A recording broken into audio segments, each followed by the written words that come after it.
NDA के एक हिस्सा है और नहीं आए होंगे, उनका कोई कारण रहा। में सभी दल के सर्वोच्च नेता ने अपने पार्टी के तरफ से यह आश्वासन दिया कि हम लोग प्रदेश से लेके बूथ स्तर तक पार्टी के कार्यकर्ताओं का समन्वय बनाएंगे।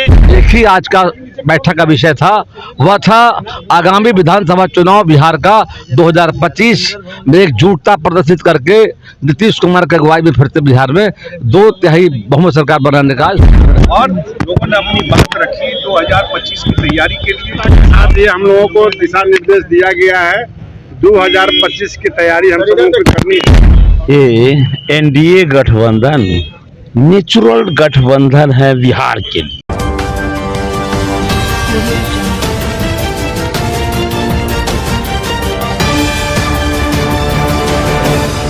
नमस्कार, आप देख रहे हैं BMW न्यूज़ बिहार और मैं हूं आपका होस्ट अभिषेक। देखिए, पटना में एनडीए के घटक दलों की बैठक मुख्यमंत्री आवास पर हो रही है, जो अब खत्म होने के कगार पर है।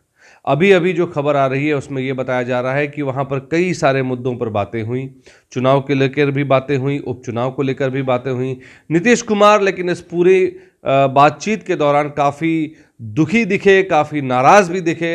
उन्होंने साफ तौर पर कहा है कि जो अब चुनाव होंगे उस चुनाव में सिर्फ एक ही पार्टी आएगी, वो है एनडीए के ही साथ वो चुनाव लड़ेंगे। इन बातों को वो बल दे रहे थे, लेकिन साथ ही बहुत सारी ऐसी बातें हैं जो इसको लेकर किसी ने कोई बात खुलकर नहीं की। अभी बात ये हो रही है कि पशुपति पारस नहीं आए, चिराग पासवान नहीं आए, तो अब बातें राजनीतिक गलियारों में होने लगी हैं। कई राजनीतिक जो सलाहकार हैं, जो राजनीतिक विशेषज्ञ हैं, वो कहने लगे हैं कि एनडीए में कुछ भी ठीक नहीं चल रहा। उसकी वजह सिर्फ ये बताई जा रही है कि नीतीश कुमार ने जिस तरह से अपने एनडीए के बैठक में जिस तरह से हमलावर हुए, दूसरे जो उनके जो साथी पार्टी जो है उनके साथ जिस तरह से वो बात कर रहे थे, जो बॉडी लैंग्वेज थी उनकी, वो ये कह रही थी कि नीतीश कुमार अभी भी उस तेवर में है, अभी भी उस पोर्टफोलियो में है कि वो कोई भी डिसीजन ले सकते हैं। लेकिन सबसे ज़रूरी बात मैं आपको बता दूं, जब चिराग पासवान नहीं आए तो इसको लेकर जो प्रतिक्रिया आई, उस पर जब हमारे संवाददाताओं ने लोगों से बातें की, वहाँ के नेताओं से बात की, जो प्रदेश अध्यक्ष दिलीप जायसवाल जी उनसे बात की, फिर पूर्व डिप्टी सीएम तारकिशोर प्रसाद से बात की, जमा खान जी से बात की, अशोक चौधरी ने, सबने यही कहा कि ये आम बैठक थी। इस आम बैठक में कुछ फैसले लिए गए जो उपचुनाव से जुड़े हुए थे, लेकिन किसी ने भी इन बातों पर जरा भी हवा नहीं दी कि आखिर में क्यों चिराग पासवान नहीं आए, क्यों पारस नहीं आए। अब इसको लेकर भी अटकलें तेज है कि क्या चिराग पासवान झारखंड में जो उनको सीटें नहीं मिली हैं, इसको लेकर वो नाराज चल रहे हैं, क्या ये बड़ी वजह है? इसको लेकर मैं आपको बताना चाहूंगा कि हमारे साथ फोन लाइन पर जुड़ चुकी है हमारी पटना की संवाददाता रिया है लाइन पर। मैं उनसे आपको जोड़ता हूँ। रिया, क्या कुछ है इस मामले को लेकर, थोड़ा बताएं। जी अभिषेक सर, मैं बता दूं आपको कि बीते दिन नीतीश कुमार ने एक अहम बैठक किया था। एनडीए की बैठक हुई थी पहले भी, लेकिन आज जो अचानक से एनडीए की बैठक बुलाई गई, उसमें ये निर्णय लिया गया कि जो सीटें शेयरिंग हुई है, जो सीटों पे बातचीत चली है, उस पे उन्होंने दावा किया है कि 2025 में एनडीए की सरकार बनेगी। और ये बैठक आपको 2 घंटा सीएम आवास में चला और इस बीच में कई अहम मुद्दों पे बातचीत चली। नीतीश कुमार ने कई विधायकों को फटकार भी लगाया और कई सांसदों को चेतावनी भी उन्होंने दिया है कि अच्छे से काम किया जाए, निगरानी रखा जाए। और उपचुनाव होने हैं, ऐसे में उन्होंने कहा है कि उपचुनाव में दावा भी उन्होंने किया है कि उपचुनाव में एनडीए की सरकार भारी बहुमत से बनेगी। और उन्होंने ये भी कहा है कि पशुपति पारस को एनडीए की घटक दल की बैठक में उन्हें नहीं बुलाया गया है, तो ये अंदाजा लगाया जा सकता है कि नाराजगी चल रही है कहीं ना कहीं चिराग जी के चट्टा पशुपति पारस से। तो ये नाराजगी जो है, ये चिराग और पशुपति पारस की वजह से भाजपा ने उन्हें नहीं बुलाया, या चिराग ने ही कहा कि पारस को नहीं बुलाना, ऐसा कुछ आ रहा है अंदेशा क्या?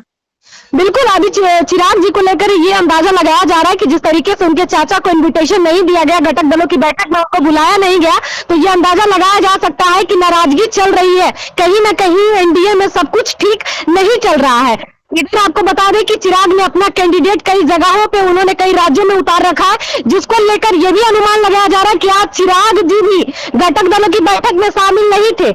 उनके 2 सांसद वहां मौजूद थे, लेकिन चिराग पासवान नहीं थे। इतनी बड़ी अहम बैठक में आखिर चिराग कहां थे? क्या ये चिराग अंदाजा लगाया जा पासवान की जो आज रैली होनी थी पटना गांधी मैदान में 28 तारीख को, उन्होंने अपने पार्टी के स्थापना दिवस को लेकर पार्टी में के लोगों को जुटान करने के लिए गांधी मैदान में बात रखी थी, क्या इस वजह से नहीं जुड़े या वाकई में चिराग भाजपा को अल्टीमेटम देना चाहते हैं कि इस तरह की अगर कुछ भी बात होगी, अगर उन्हें प्रोजेक्ट नहीं किया जाएगा तो वो आगे सोचने को मतलब सोच सकते, कुछ और सोचने को सोच सकते हैं?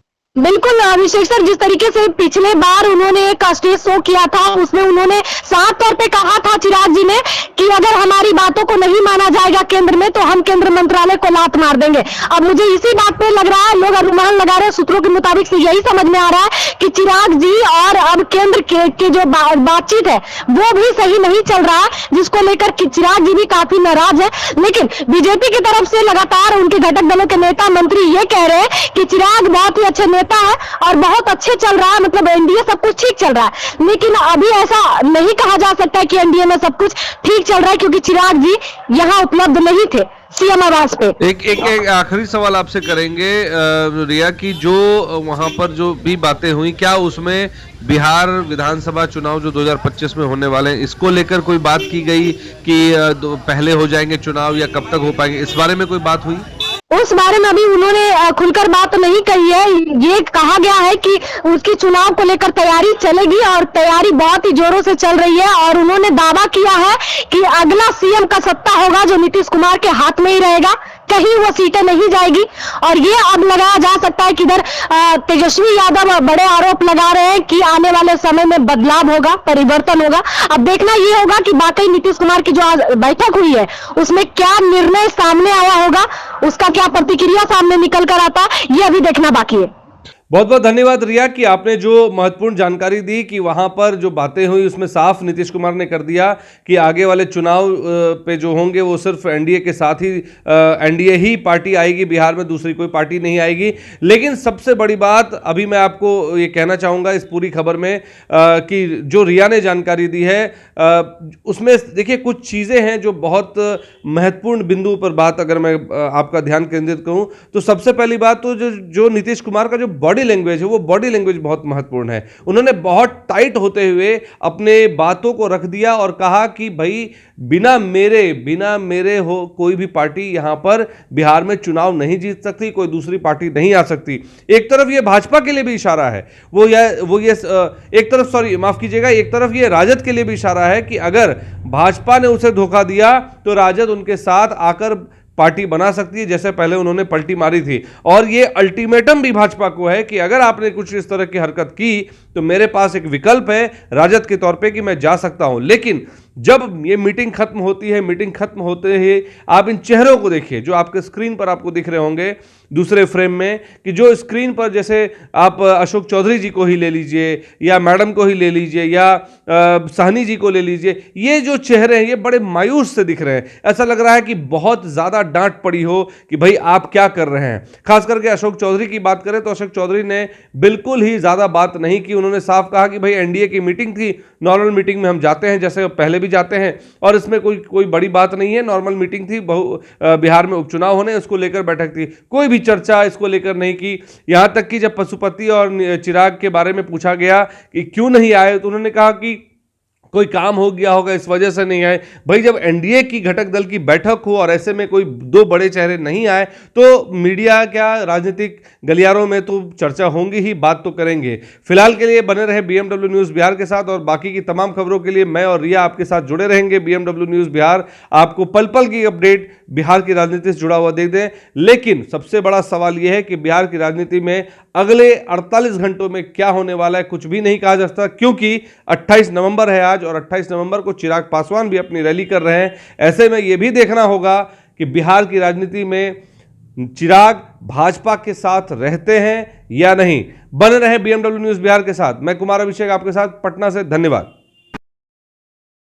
तमसो मां ज्योतिर्गमय गुरुकुल शिक्षा मंदिर संस्थान के साथ बनाए अपना भविष्य। रेगुलर और प्रोफेशनल कोर्सेज, सेकेंडरी और senior secondary courses, law, teachers training courses, pharmacy and nursing के साथ पैरामेडिकल में डायरेक्ट एडमिशन पाए। वेबसाइट विजिट करें या दिए गए नंबर पर कॉल करें। हमारा पता है गुरुकुल शिक्षा मंदिर संस्थान, कल्याण चौक, डीएस कॉलेज रोड, कटिहार।